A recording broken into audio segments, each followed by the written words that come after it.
अब हम लोग क्वेश्चन नंबर 4 से सॉल्व करेंगे। क्वेश्चन नंबर 4 में क्या है देखिए, z है, फिर y है, फिर x है, फिर w है, फिर t है, फिर s है, फिर r है, फिर q है, फिर n है, फिर m है, फिर l है, फिर k है। उसके बाद क्या आएगा ये हमको बतलाना है। और क्या आएगा के लिए हमारे पास देखिए 4 विकल्प है। विकल्प ए में है i, मतलब वहां पर i आ सकता है क्या। बी विकल्प में है h, वहां h आ सकता है क्या। सी विकल्प में g, वहां g आ सकता है क्या। और लास्ट में इसमें से कोई नहीं, मतलब ये तीनों नहीं आएगा। ये 4 विकल्प हैं, एक विकल्प सही है जिसका हमको क्या करना है, चुनाव करना है। आया बात समझ में। तो हमको सोचना है, ये सब में एक नियम छुपा हुआ है, एक पैटर्न छुपा हुआ है, इसमें कुछ न कुछ संबंध है या कुछ न कुछ अंतर है। आई बात समझ में। ये देखो एक के बाद एक आगे बढ़ रहे हैं ना, तो इसमें कुछ संबंध है, कुछ सीक्वेंस है इसमें। उसी सीक्वेंस को हमको ढूंढना है। यदि हम उस सीक्वेंस को ढूंढ लेते हैं तो हमको ये पता चल जाएगा कि यहाँ पर क्या आएगा।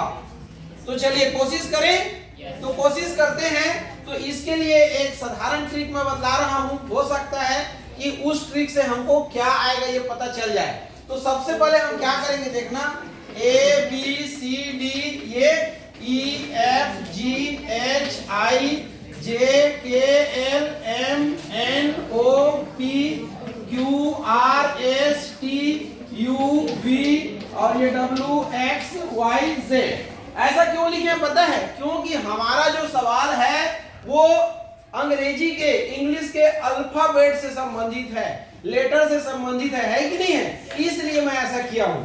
अब हम संबंध को देखते हैं, क्या संबंध हो सकता है। तो देखिए Z Y X W, Z सबसे पहले है, तो जेड कहां पर है, ये देखिए जेड वाई एक्स डब्ल्यू, ये ऐसा चल रहा है कि नहीं चल रहा बताइए। उधर से आ रहा है ना, तो ये चारों मिल गया, मिल गया कि नहीं मिला।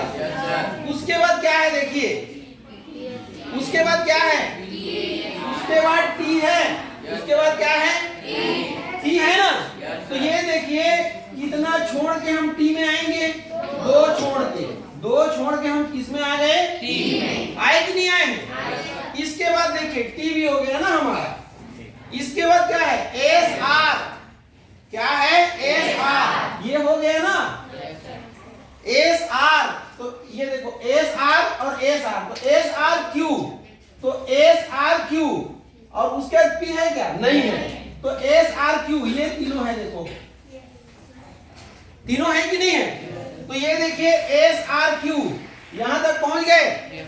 उसके बाद क्या है बताइए, एन है, तो कितना छोड़ के, कितना छोड़ के, दो छोड़ के, क्या है ये, क्या है एन, तो दो छोड़ के एन है।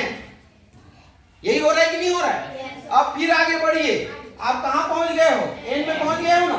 उसके बाद देखिए एम एल के, ये एम एल के, ये फिर 3 है, फिर 3 है कि नहीं है। अब अपने सीक्वेंस को देखिए, यहाँ कितना था, 4, उसके बाद 2 को छोड़ा था, है ना। उसके बाद फिर इसको लिखा था, फिर 3 है कि नहीं है। 3 के बाद क्या किया था, 2 को छोड़ा था, फिर 1 को लिखा था ना। उसके बाद फिर देखिए 3 को 3 फिर दिया है ना, एम एल के दिया कि नहीं दिया है। उसके बाद क्या करते हैं, 3 के बाद कितना छोड़ते हैं, तो ये 2 छोड़ दें, 2 छोड़ दें।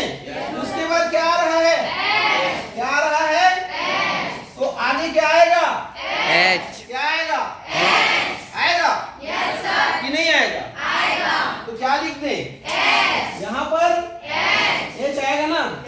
तो आपके विकल्प में है क्या एच, कौन सा है, बी। तो बी हमारा करेक्ट आंसर है, बी हमारा करेक्ट आंसर है। आया कुछ समझ में कि नहीं आया।